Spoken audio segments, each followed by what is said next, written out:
Hey y'all, welcome back to the cabin. And today, we're cutting taters and chewing the fat.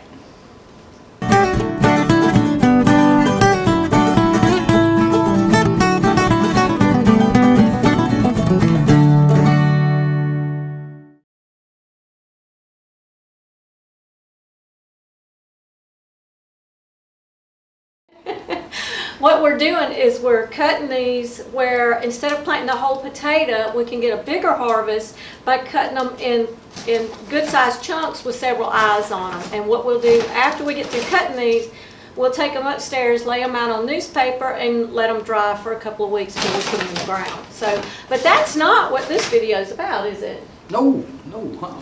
Okay, so what are we? Well, we're going to talk about what we're going to be planting and why we're going to be planting. Okay. Come springtime. So what's your thoughts on that? Well, you know, we always like to have a part of our garden that we grow food in, and then the other part of the garden we grow pretty stuff. Right. And we experiment. Specialty stuff, yeah. Experiment a little bit, with and maybe some fancy peppers and things like that. Mm-hmm. Yeah. And we're still going to do that, but we're going to make sure that our food part of the garden, our part that goes a long way, comes first this year. Well, so what I guess kind of the way we'd like to put it is planting your garden from a prepper's point of view. Maybe. Right. Not so much different than you always do it, but just keep that in mind that, you know, these times are kind of crazy, and probably everything will be fine, but we don't know that, you know. The way things have been going lately, I mean, shelves being bare. Well, being a canner and preserving the food, I like to plant a garden, especially now with what the days, we don't know what the days ahead of us hold. I want to get the most bang for my buck, so to speak. I want to be able to get the most food with my garden budget that I can. And to give you an example, corn takes up a lot of room, but corn has a lot of uses. Now, it's harder to can sweet corn because it'll turn brown or tan on you if you've got room to plant field corn. That's a great thing. Of course, we really don't have a lot of room to plant field corn, but we can freeze it. You can also dehydrate it, but it has a lot of uses. But we're going to stay away from maybe some of the specialty type peppers that we don't eat very much of, and we're going to concentrate more putting maybe more bell peppers out. Right, like bell peppers. Because we use a lot more of those. Right, yeah. that add something besides just flavor. Right. You know, we're looking at food that goes a long way. Right. Because, like I said, you don't know what's gonna happen in the days ahead. You know. No. Probably nothing. Nothing major. Might be a little temporary time where there's not a lot of stuff on the shelves. Well, just with this cold snap, we noticed that, which we didn't need a lot. We're pretty well set. We didn't really need anything, but we ran to the store yesterday and picked up some stuff that we would have picked up anyway. And we noticed that there was a lot of people, and they were buying a lot of things, and the shelves were beginning to get a little bit bare. And it just, you remember when the pandemic started, the same thing happened. The shelves got bare, and there was a lot of things you couldn't find. And also, there's a lot of people that are concerned about seeds not being available. Now, I get a little newspaper from our state ag department, the Mississippi Market Bulletin, and there was an article on that, and there was from one of the ag, I think he was from one of the Mississippi State or one of the universities, but he was saying that he did some checking, and he wasn't finding that from his seed suppliers that he normally gets his from. But you want to double check and make sure that you can get the seeds that you normally would use, and go ahead and probably start planning on getting those now. Right. We have seeds, have a few seeds, but when they come out, if they're available, we'll get some more and go with that. But we don't know. We don't know what to expect with corn. Now, our corn can be a little bit difficult sometimes because we don't get Well, Silver Queen is our favorite as a sweet corn, right? And that usually sells out pretty quick around here. Corn is one of the things that we're gonna do. It's kind of hard because it gets into your freezer room. Yeah. You know, it takes up a good bit of freezer space. Well, we're all right on freezer space now. And I'm gonna dehydrate some corn. Yeah. It dehydrates very well. But what we're looking at is corn, beans, Tomatoes, peas. yeah. I like know, our purple hulls. Right, and the zippers. We'll Yeah. plant some zipper peas, but things that'll go the distance. One thing about planting peas and beans, green beans especially, is if you keep them picked regular, they're gonna keep putting on, and you can eat them fresh, you can can them, and that's gonna extend your pantry, you know, that way as well. Yeah, the purple hull peas and the zipper peas. If you go out there, they'll produce how you pick them. Right. If you pick them every day, you got peas to pick every day. Yeah. And the green beans here, if they're good and healthy, and we do have a long growing season here where we're at, and they'll go a long time. Some of that stuff will go from frost to frost. If you get them in the ground right after your last frost, some of that stuff will go until your first frost. So, and tomatoes now, we normally do just the standard like beefsteak, or no, actually the Marion is what we're trying to stay with, because the Marion is an heirloom and we can save seeds. But we have grown the beefsteak a lot too, or the better boys, something like that. But Marion is really our choice now. Well, I'm also wanting to dehydrate more, and I'm also wanting to put up more sauces. So I'm wanting to do either an Amish paste tomato or aroma tomato. They dehydrate better because there's less water in them, and they make great sauces. That's your standard sauce tomato. So we're probably going to do that. But we're not going to have a bunch of fancy tomatoes either. Maybe 2 different varieties. Yeah, and we're going to put some out in the row garden like we've always done, and we're going to put a few, because I mean some years you have good crops, some years you don't. So we're going to put 3 or 4 tomatoes in a bucket, Right. container, just totally separate from the other. That way, just as a backup, you know. But I guess the point we're making in all of this is plant what your family eats, plant what you have room for. You may want to think twice about some of the fancy things that your family may not particularly eat, or you've got plenty of. Like for example, I've got tons of dried cayenne, so I'm not growing any cayenne this year that I know. Maybe one plant. Just to have a hot pepper or something like that, but I'm not going to do, I think I had 6 or 8 last year. Well, if we have room, we'll do some of that, but we're going to, like you said, we're going to concentrate on feeding the family nutritious food first. And food that'll go a long way. Right. Because like I said, we don't know what is coming, you know. Probably nothing. Probably nothing.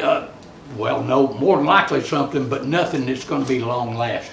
So, well, but we don't know, you know. I mean, we could. But even with this cold snap, this is an example. It's supposed to get down to 9 or 10 in the next couple of nights, and I don't look for anything to happen there.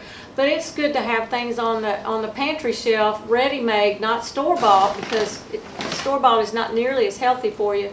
But I've got jars of chili. I've got jars of beef stew, and I can just pop them on. I've got a pilot lit gas stove, pop them in a pot, and we've got a meal. If we don't have electricity, we're going to be fine. We've got the fireplace and gas heaters. We're going to be fine. But we don't know what the future holds. Nobody knows. So you should always have a mindset of being prepared. Now, some people can't prepare past a couple of weeks. Some people can't prepare past 3 or 4 months. But anything, there are those out there that only have food in their house for 1 or 2 days because they just eat out a lot, they're on the go, and they just don't have a lot of food in their house. And I can't imagine that, but that is the case for our busy lifestyle nowadays. Like we said, we need food that'll go a ways. We don't need more than we can eat. Of course, we don't have that big of a garden, but because it's But on if we the do, garden. we can share it. Yeah. Oh, yeah. Hey, you know, I seen that on a video the other day, that the man said that, you know, if you're figuring out how much food you want or for how long you want it, to always make sure that that you put some in there, allow for sharing with other people. You know, a percentage of that you figure, because there will be people, if something were to happen, what do you call it, EMP, or just a lockdown, or a situation where we do get in something like that, there are a lot of people out there, especially the elderly, that can't do for themselves. Well, I think he had the 90-10 rule, which is. Yeah, he said that. He said he figured biblical. 10% of his was to give Right. away, you know, at least. And You that's can't outgive God either. So the 90-10 rule is good, so 90% you keep, 10% you give away Yeah. to someone that needs it. And you can't ever go wrong doing that. So one thing that we're getting in abundance right now is eggs. And we had 8 laying hens, the Delawares. Now they were late getting started. And when they did start though, we're getting 1 a day from each one. So that's 8 eggs a day, which is kind of on the high end because normally your laying hens will average 1 to 2, 1 every day, 2 every 2 days.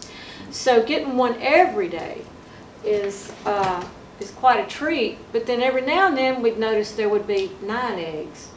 And I thought, did I miss one? So I got to paying attention and I wasn't missing eggs. And about every 3 days there'd be 9 eggs. And what we discovered, because we saw Thelma Lou sitting on the nest one day, and I thought, oh, Grandma, she hadn't laid in almost a year. And I thought, what is she doing up there? I thought maybe she might even be getting a little bit broody. Well, sure enough, I watched her and she laid an egg. So she got jealous of the young girls. She wanted to show them she could still do it too. So I think we're done cutting our potatoes. All right, so what we've done, like in this case here, we've cut this one in half. And there's several eyes on here. So instead of planting this whole big potato, and these are red potatoes, duh, obviously, we will actually get, hopefully, double the harvest if our ground is right and everything. So that just makes them go further. But what we're going to do, like I said before, is we're going to take them up in the loft and lay them out with the cut sides up so they can dry out a little bit. And that'll just help keep them from rotting when you put them in the ground. So they're done. Those are done. We got to get them away from this heat. Boy, that fireplace is pretty good. But that was it. We was talking about making the garden go further. Yeah, just planting your pantry, garden. When yeah. you sit down, now's the time of year people are starting to plan their gardens and what they want to plant. And one thing that we did last year, I had several different types of bell pepper type peppers, but some of them did better than others. I'm going to stick with one, the standard California Wonder, and just grow it and grow a lot more of that because we always run short on those. And also, I'm going to try to plant in intervals so I can extend that out a little bit. Right. Because we planted them all at one time. We'll plant corn, because that'll go a long way. Yeah, oh yeah. We'll plant peas and beans. Plant squash and zucchini. Yeah, squash and zucchini. That's another thing. Won't take a lot of the squash, but we will plant more than we need in case one doesn't do, you know. Well, we do have a problem with the squash vine borer here, the heat and humidity, and real life is you can't keep up with all of it, and you're liable to lose some, you know. So, because we don't put pesticides on our garden, so. We're going to plant tomatoes, and then we're also going to plant some backup tomatoes in the buckets. Right. Liable to go with, and like I said, we got several buckets. Liable to go with the buckets, go with the bell peppers. Yeah, because we peppers want to. done some good last year. Right, they did awesome in the buckets. And also another thing about peppers, peppers are not like tomatoes. They don't like full sun 8 or 10 hours a day. You really do them a service if you can give them a break in the hot afternoon sun, maybe some filtered sunlight under trees or something. Well, that's the thing about the buckets, if you put them in the wrong place, and you can move them, yeah, so and that works, so we can move them and help them out, but they do really do good in 5-gallon buckets. So our compost is just doing wonderful. As a matter of fact, we've got to start a new pile because we got one that is ready. Right. And it'll be going in our buckets and stuff, and we'll add a little bit with them, you know, to extend. Chicken's been working on that for us. My goodness, they have. You can pile it up 4 foot high, and they'll have it flat in no time. You know, they're getting in there, getting them grubs and bugs, and probably some of But they're working it. They're working it for us. Yeah, we had a little short video showing them in the Yeah, in the raised yeah. beds. They're handy to have. So. And keep them from slinging it out on the ground. I know, yeah. They're fertilizing the grass outside. But that's pretty much it on the garden.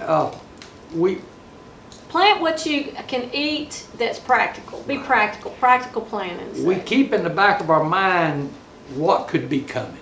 You know what because there's a lot of things that are changing up in Washington. Oh dear. And they're doing all kind of things, and we don't know from one minute to the other what they're going to do, let alone what the results of that's Well, going to be. it looks like the economy is still, no matter what the future holds, the economy is going to take a hit of some kind. Right, yeah. Yeah. And, So, so being prepared for that, and if it doesn't if it doesn't, you're get that better. bad, you still got, I mean, it's not that you're spending time and money and work on stuff that you might not need. You can always use that. Right, right.